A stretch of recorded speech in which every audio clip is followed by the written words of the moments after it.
Hi, everyone. It's Georgia here. If you've been listening the past few weeks, then you've heard that we have a goal to reach 100 monthly supporters by the end of this month. That's June 2024. It felt like a big ask, but y'all have really responded. And now we are so close to our goal. As in, if 5 more of you sign up to give $5 a month or more, we will reach this milestone. Now, I cannot read minds, but I feel pretty sure that there are 5 of you out there who have been thinking about signing up. So how about doing it today? Your donations help us make this project sustainable for the long run. It really makes a difference. Plus, we are working on a few perks for our monthly partners. So come join our team. All you have to do is go to QuakerPodcast.com and click support. You can also find a link in our show notes. We are so thankful for all of you. So now here's the show.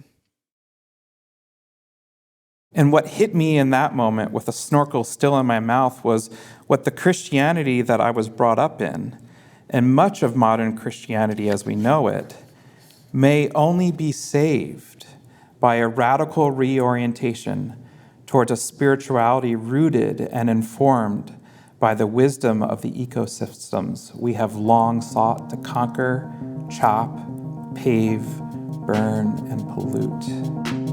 Thee Quaker Podcast. Story, spirit, sound. I'm Jon Watts. And I'm Georgia Sparling. And it is your episode today, Jon. So what have you got for us? So we had a vocal ministry episode on the calendar. Right. So do you want to remind our listeners what you mean by vocal ministry episode? Yeah, so Quakers do this thing when we're in worship together where we invite the Spirit to speak through us. That can take many forms. In an unprogrammed meeting, it might look like people standing to speak out of the silence. In other meetings, there might be a pastor bringing a message, and then they invite a time of reflection afterwards. Kind of like a democratized worship service. Yeah, some Quakers like to say that we didn't abolish the clergy, we abolished the laity. So anyway, as a Quaker podcast, we're trying out ways to feature this kind of vocal ministry every so often by bringing you inside of a Quaker meeting or church somewhere in the world to hear some vocal ministry.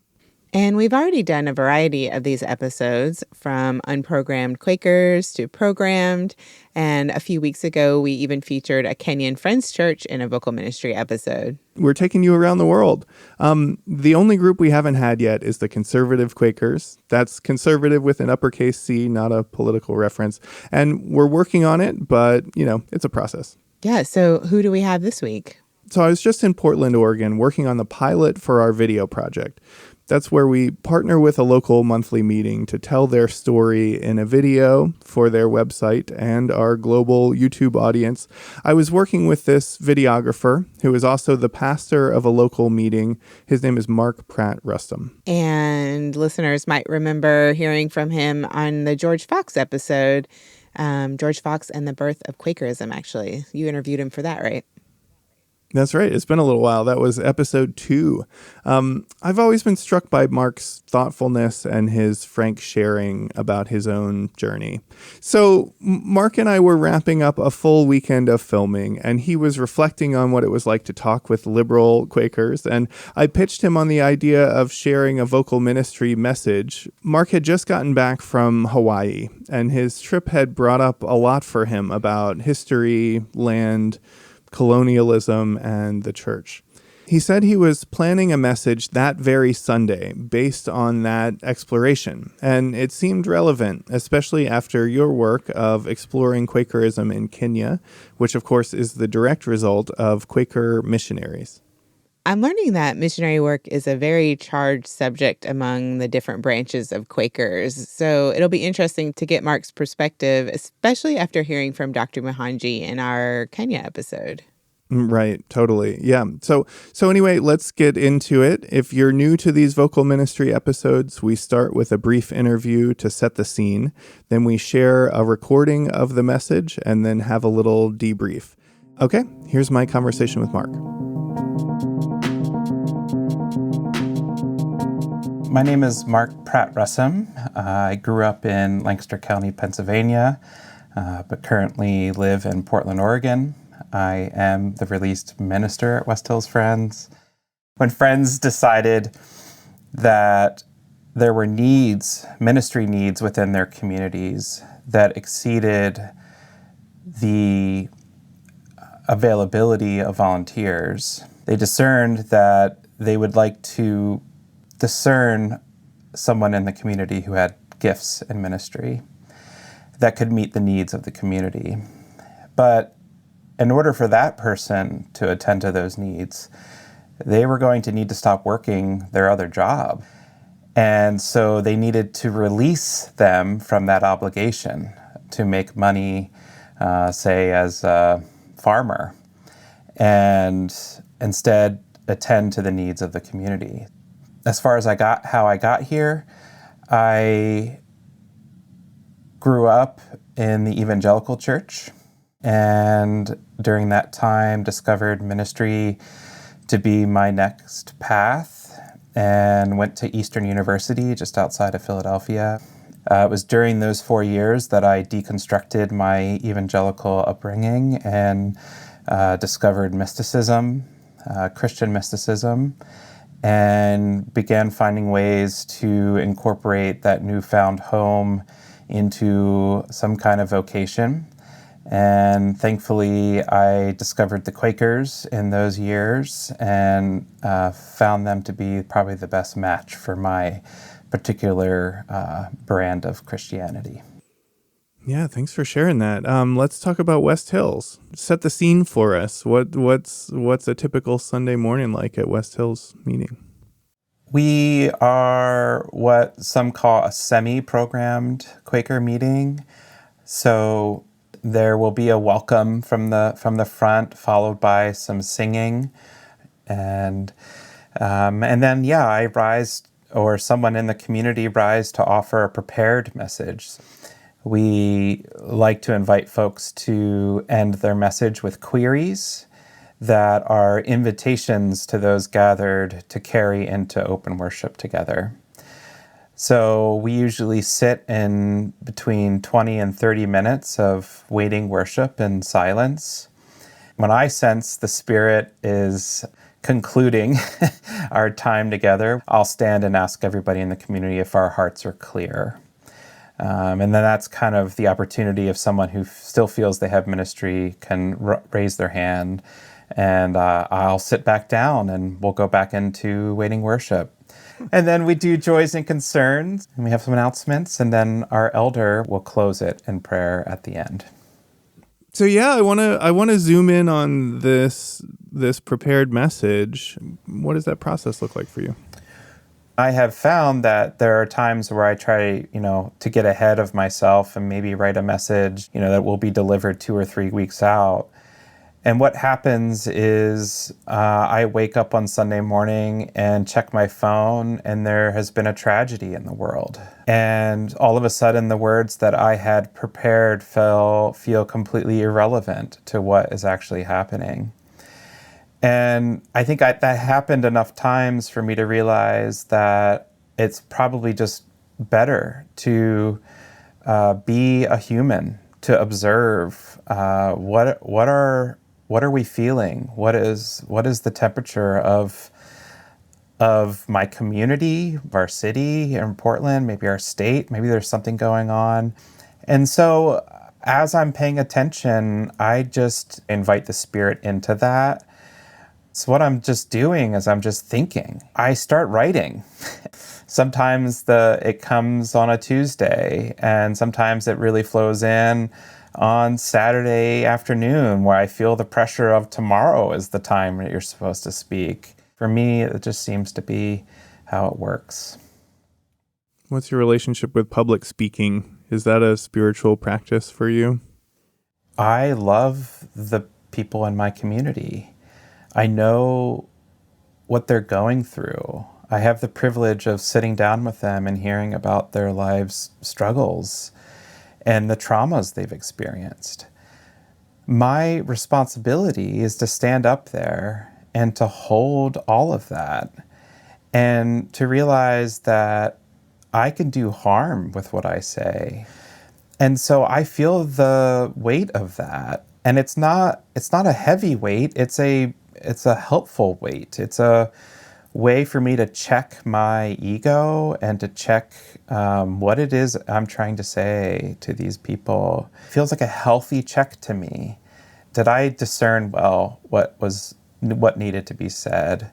There's a deeper check, right? Which is, was I faithful to what I was given? And if the answer to that is yes, and somebody didn't like it, maybe there's a welcome tension there. I mean, this message that I'm going to give on Sunday is a perfect example of that. I recently traveled to Hawaii for the first time and just felt this tension of the past where Christian mission coupled with the hopes of pillaging natural resources from empires, they got together and they were like, well, we can do this together. I felt the tension of that as a mainland white person. And so this message that I'm going to give on Sunday was first seeded in me as I was snorkeling. And I just had this revelation in that moment that our inability to see the way in which we are contributing to our planet not being habitable anymore for human beings and for animals and plants is for me a spiritual problem. It is the fruit of us coming alongside an empirical, empire-oriented, intellectually superior faith that took us away from our understanding of the systems in which inform our understanding of God. I have to speak to that in a way where people can welcome that into their life in a way that allows them to grow and to transform, maybe, but not feeling guilt and shame, because I don't want to do that either. So that's the task I feel like I'm up against for this Sunday. Well, Mark, I look forward to hearing it, and I wish you faithfulness, and thanks so much for giving us this background and for being willing to record it.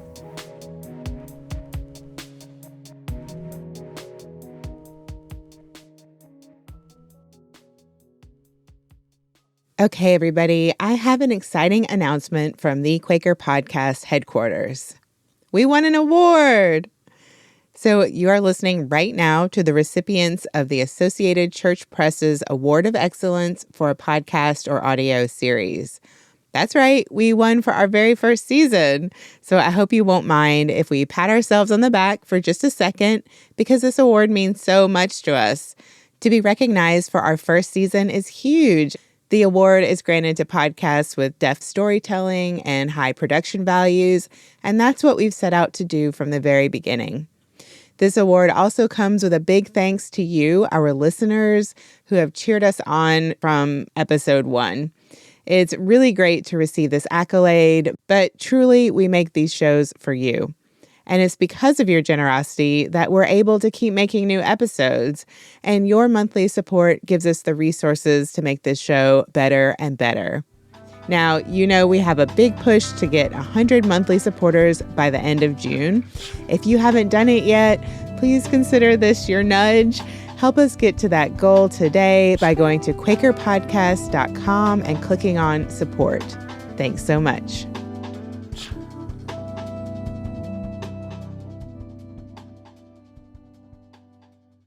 And now, here's Mark as he shares his message at West Hills Friends Church.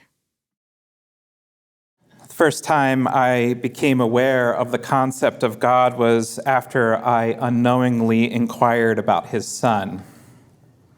Well, the likeness of his Son, as it was displayed suspended on a wooden cross attached to the soaring ceiling of the Lutheran Church in Coatesville, Pennsylvania. his body detailed enough to be displayed in a wax museum, was thin, his rib cage protruding under bruised and bloodied flesh. I could see blood running down his forehead onto his cheeks. Jesus was to scale, and so the cross too was appropriately portioned. The scene was theatrical in its grandeur. As a 9-year-old boy, I couldn't look away. It was my first time in a church, Easter Sunday. The tortured Jesus dangled over an altar spilling over with potted Easter lilies. When we got in the car, I unloaded my questions on my grandmother. Who was that man? Why did it look like he had been in a car accident? Why is he there? Why did that place want it there? My grandmother, having only wanted to check off the I go to church on Easter box, was not prepared for her grandson's avalanche of theological questions. I don't recall how she handled them all, but I gathered that the guy was Jesus, his dad was someone named God, but that God lived in the clouds in a place called heaven. And if I needed to picture him, since I'd never be able to see him, I could picture someone who looked like my uncle or Santa. And speaking of Santa, God is kind of like Santa in that he watches us to make sure we are being good. And if we are good our whole lives, we will go to heaven in the clouds to meet God. And that is where all of our friends and family and dogs who have died are right now. And after we die, we all will get to be together. My grandmother's Christianity elevator pitch worked. Within weeks, I was enrolled in Lutheran catechism, was baptized, confirmed, and took my first communion right underneath tortured Jesus. None of it made any real sense to me at 10, but I'd always been a huge fan of the Santa guy who lives far away and who I only get to see in the mall once a year. So this Jesus God thing didn't seem to be too much different.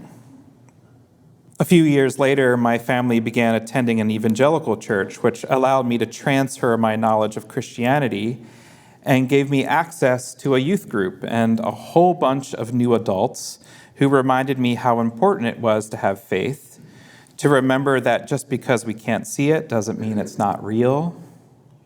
I learned that my doubts about God were put there to tempt me by another unseen character named Satan. These same adults made sure I knew my job was to tell people what I knew about God, which meant that I'd also need to tell some people what they believed was wrong. We went on 2 trips to Mexico and the Dominican Republic when I was a teenager, where with the help of an interpreter, I spoke into a PA system, foreshadowing, set up in a public park to tell all those poor people who didn't believe in God how important it was for them to believe. I was told I was joining a long line of Christian brothers and sisters who have traveled the world to help people turn away from primitive and misguided beliefs. I've spent the better part of the last 2 decades revisiting my past and pulling apart all of this.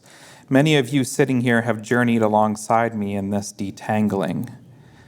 Along the way, I did what I knew to do best. I engaged in my transformation into a more progressive expression of Christianity by reading and engaging with thinkers who had done similar work of deconstruction and who have reclaimed Christianity and continue to identify and live as one. I read all of the mystics and found in their thinking and experience my own way forward. It led me here to West Hills.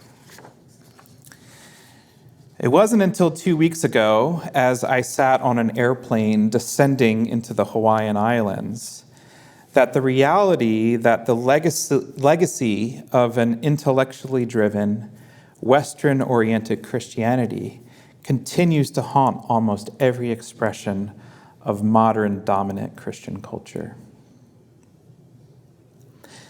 The hours spent on the airplane leading up to this moment were spent looking out the window and trying to process why I felt so uncomfortable about my presence in Hawaii. I felt reminded of 2 previous airplane trips to cultures much different than mine. For those short-term missions trips to Monterrey, Mexico, and Santo Domingo in the Dominican Republic. I remember feeling the mission on the airplane during those trips. We were going to save people from their backwards and depraved way of life. I felt a different way on my way to Hawaii. I felt the reality that white men like me carried the spirit of conquest to these islands in the name of the church, not on airplanes, but on ships loaded with men on missions, both from the empire for natural resources and the church for souls. A tag team solidified and strengthened by centuries of collaboration.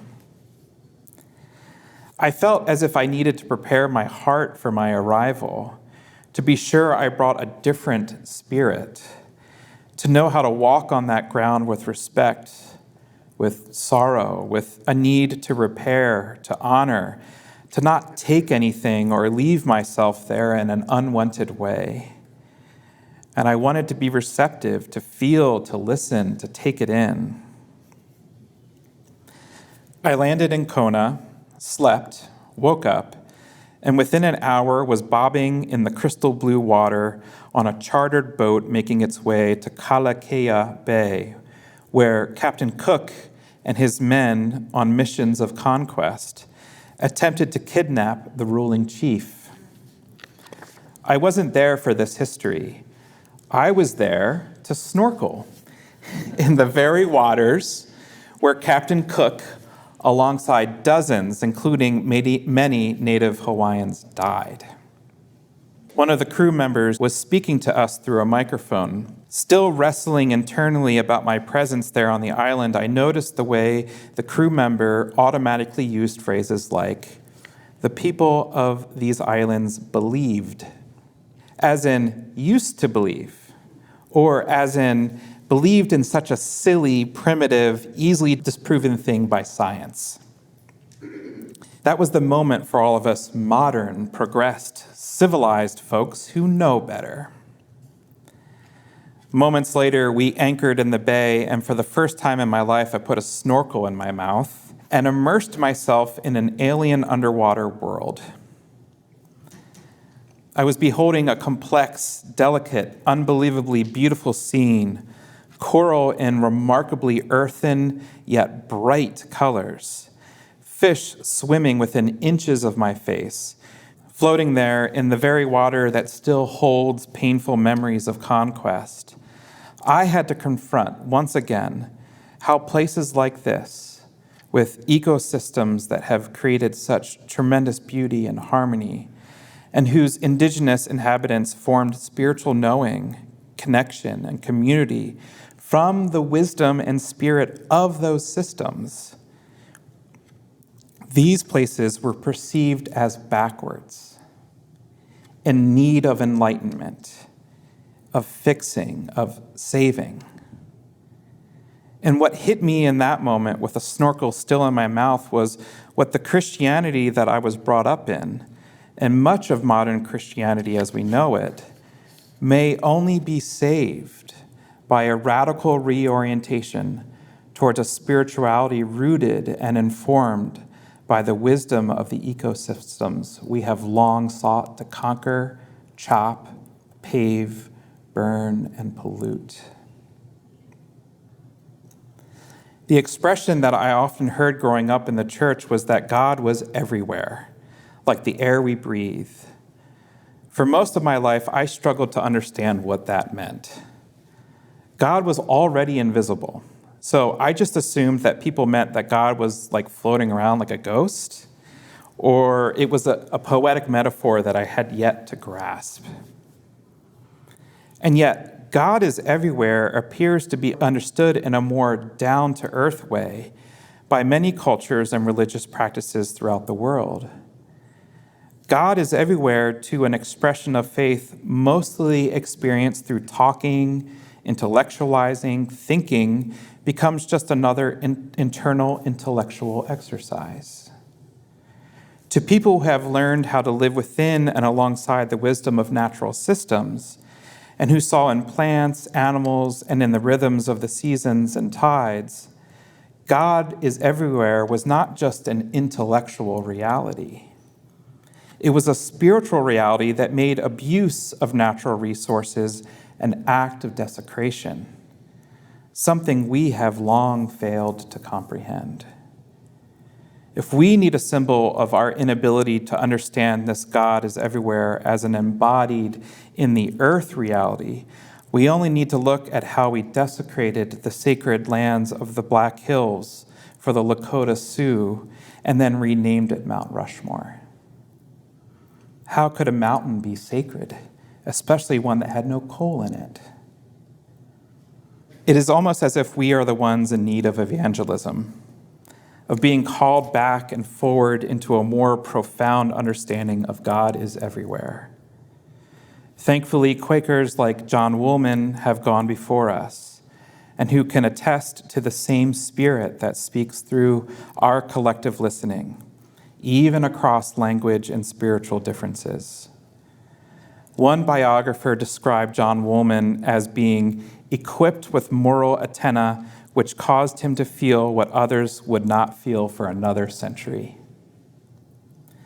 Woolman visited Native American tribes.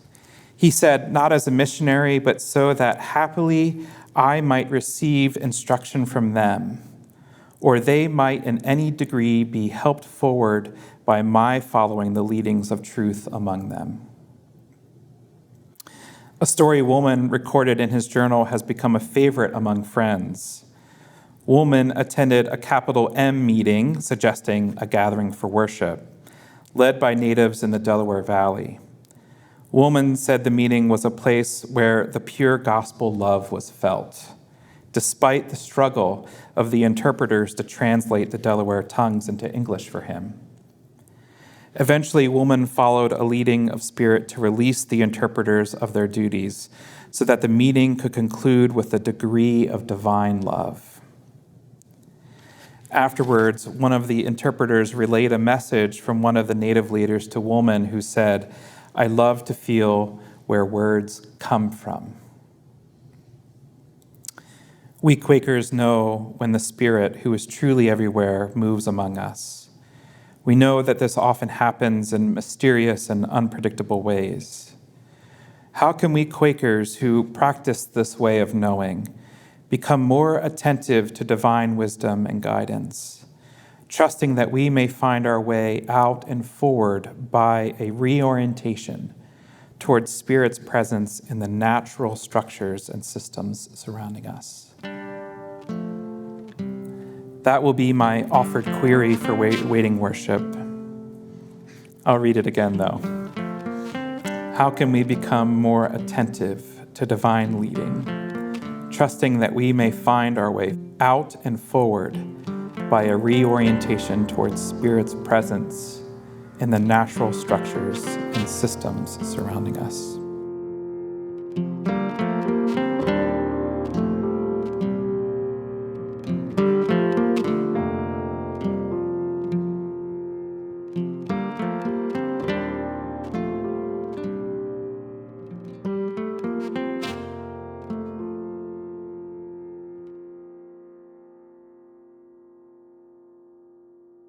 Hey, Mark. Hey, How are you? all right. You want to have a little debrief here? How did it go giving this message? Particularly, I like to ask folks, how do you remember it feeling in your body to give this message?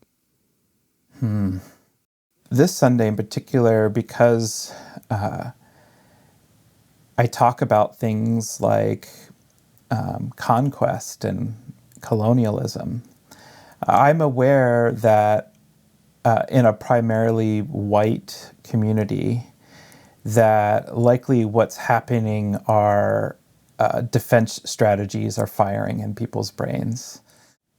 Did I incite too much of that reaction for us to be able to listen to Spirit? If I'm doing this well, I will have just listened to a voice that's both inside me and outside of me. And so once it's done, I often feel like I've said what I've said and I'm releasing it. I know that some people may need weeks to let a certain message interact with their history and their experience, and I may never hear what that process was like for them. So yeah, I feel that I said some things that made me nervous, and I went ahead with that, and I'm trusting that took some faith to do.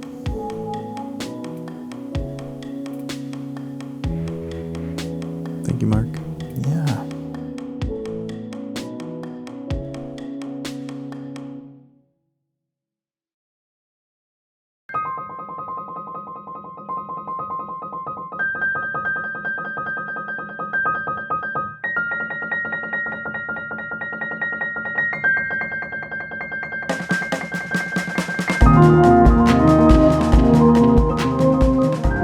Thank you for listening, and thank you to Mark Pratt-Russum for sharing his message with us. Learn more about Mark, find discussion questions for this episode, and download the transcript at QuakerPodcast.com. This episode was co-hosted and produced by Jon Watts and me, Georgia Sparling. Studio D mixed the episode, and your moment of Quaker Zen was read by Grace Gonklevsky. The Quaker Podcast is a part of Thee Quaker Project, a Quaker media organization whose focus is on lifting up voices of spiritual courage and giving Quakers a platform in 21st century media. If you want to partner with us, please consider becoming a monthly supporter. Every contribution expands our capacity to tell Quaker stories in a fresh way, and it makes this project more sustainable. Visit QuakerPodcast.com for more information. And now for your moment of Quaker Zen. Rachel Davis Du Bois, 1978. By using the power of mature, redemptive love, we can show each individual that we need his or her uniqueness to make us whole. We will then see that we have something to give others, and that others have something to give us. Sign up for daily or weekly Quaker wisdom to accompany you on your spiritual path. Just go to dailyquaker.com. That's dailyquaker.com. We're taking a few weeks off to go out into the field to gather new stories, and then we'll be back at the beginning of July with all new episodes.